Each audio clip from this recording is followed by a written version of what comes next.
About 2 weeks ago, I put out a question on Twitter asking who you all felt was the most universally liked footballer. If you'd like to follow me on Twitter and don't, by the way, then you can do so via the username at HITC Sevens and enjoy inane ramblings like this that appear to have come straight from the mouth of a psychopath.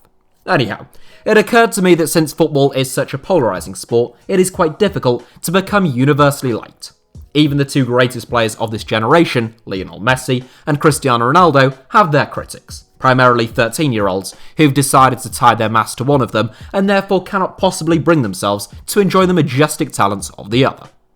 Whether it's because you left one club to join another, once came across as a bit arrogant in an interview, or simply because you put a cigar out on a teammate, honestly, you can't do anything these days. It's political correctness gone mad. It's easy to get on the wrong side of a large section of football fans. Take Marcus Rashford, who, in my humble opinion, ought to be the most beloved footballer in Britain right now. Whilst he does enjoy overwhelming popularity from the majority of the general public and of football fans, he is not universally liked, and a recent study found he currently receives the most online abuse of any footballer in the Premier League. Many of your suggestions on Twitter included retired players, such as Ronaldinho, who famously even received a standing ovation from Real Madrid fans at the Bernabeu whilst playing for Barcelona, although Brazilians will know he is no longer quite so universally loved in his homeland. But I'm going to restrict the 7 only to active players. Otherwise, the competition is simply too stiff. I mean, how could I possibly split Peter Crouch and Francesco Totti, or Andrea Pirlo and JJ Okocha? No, I'll pass on those headaches, thank you. Here are 7 of the most universally loved active footballers. Erling Haaland. The youngest inclusion in this 7, there is still plenty of time for Erling Haaland to get on the wrong side of people over the next 15 years, given that he will most likely be a very high-profile player for most of that time, barring any disasters. However, at this moment in time, I'm yet to come across anyone who has had a bad word to say about him. The fascination and admiration for Haaland isn't difficult to understand. His emergence from the age of 17 or 18 onwards has been remarkable, and his goal-scoring record is more reminiscent of a legend in their prime than of a rookie who only just turned 20. Haaland's interview style has further endeared him to the footballing world, coming across as unpolished, honest, and humble. Personally, I find the fact that Swansea City legend Michu is his idol to really add the finishing touches to Haaland's appeal. On the pitch, Haaland is a freak. He's 6'4", he has fantastic movement, and a left foot like a cannon. He already leads the Borussia Dortmund line like a veteran, his top speed for a man of his size is sensational, and he's playing with all the confidence in the world at the moment. Off the pitch, he seems grounded, incredibly hardworking, and a little shy. An article in 442 last month described Haaland as excitable, gangly, and a bit uncool. I'm not sure how he'd feel about that description, but the young Norwegian is certainly unorthodox, on and off the pitch, and that's all part of his appeal. He gets us started with this 7, but fellow Bundesliga stars Joshua Kimmich and particularly Alphonso Davies came close, and it's splitting hairs between Haaland and Davies in truth. Santi Carzola. Look, I support Hull City, who Santi Carzola scored a wonderful free kick against in the 2014 FA Cup final for a tackle that should never have been given as a foul in the first place.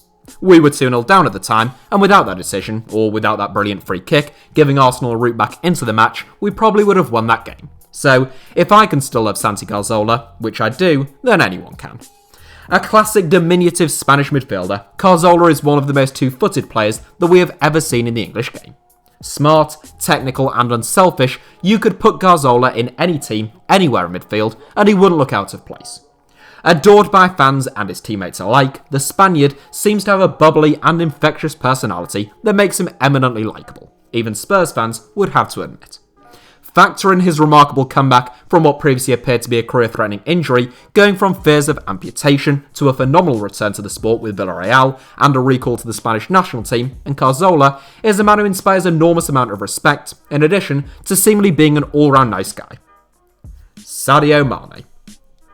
Are any Everton or Manchester United fans going to claim that they don't like Sadio Mane? Maybe even a Man City fan who still hasn't forgotten that pretty sickening, albeit accidental clash with Edison? No, I thought not, and if you answered yes, I don't believe you.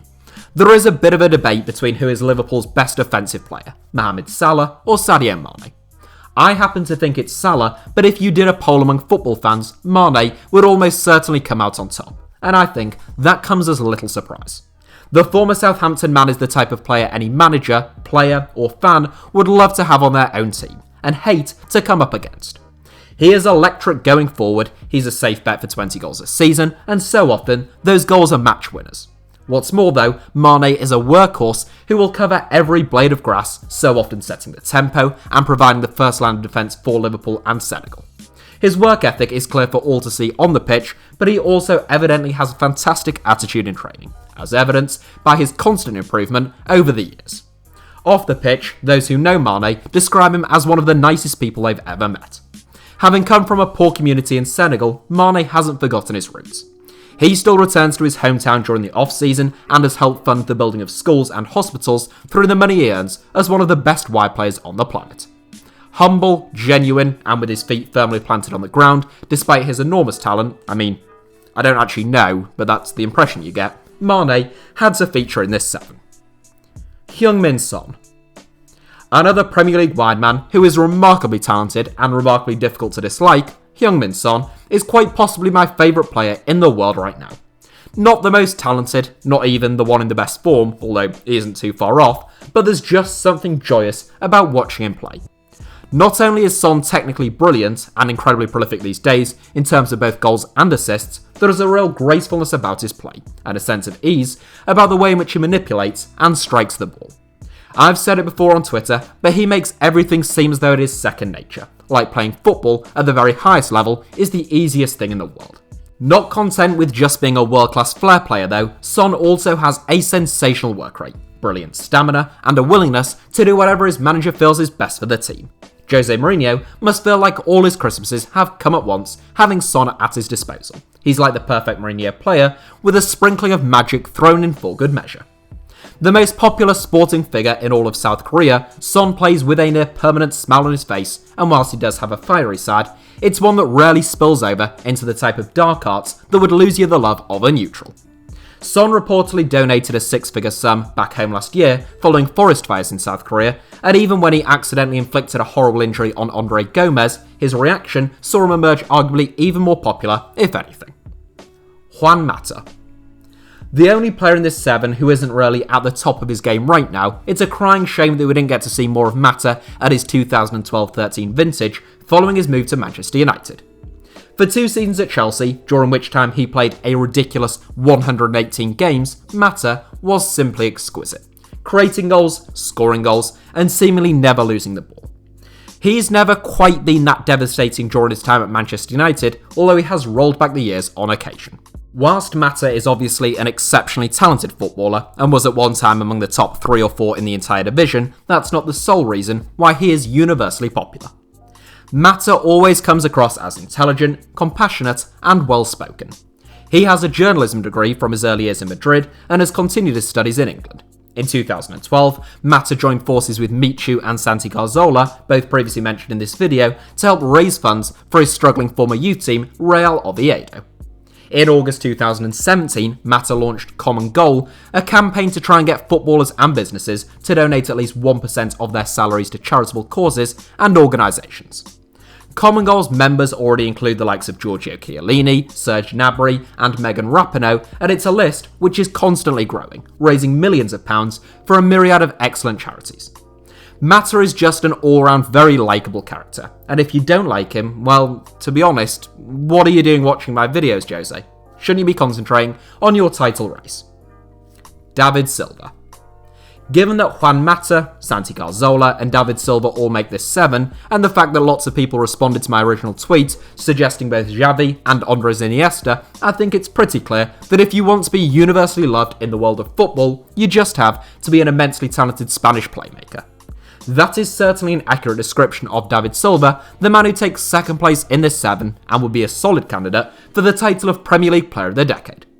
Out on the pitch, Silva has always been a joy to watch. I can remember when Man City went down to 10 men in the first half against Hull City a few years back. Without Silva, I reckon they'd have lost or at least only drawn that game, but the diminutive Spaniard did the work of 2 players both on and off the ball.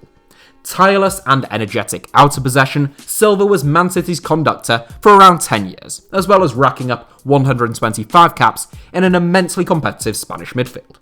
As a character, Silva comes across as being quiet, hardworking, and as someone who'd never kick up a fuss.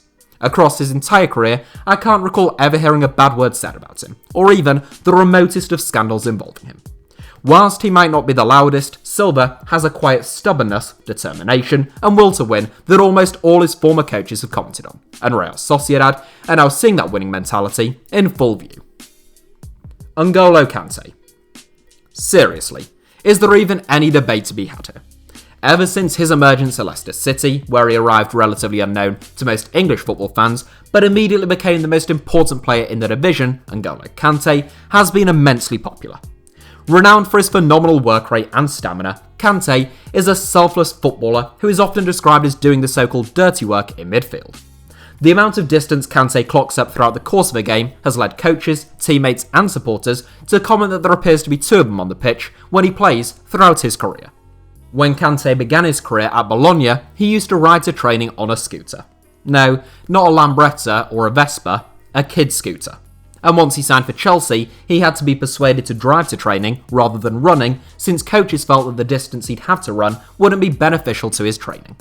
So Kante learnt to drive, and despite being one of the best paid players in the division, he bought himself a mini hatchback.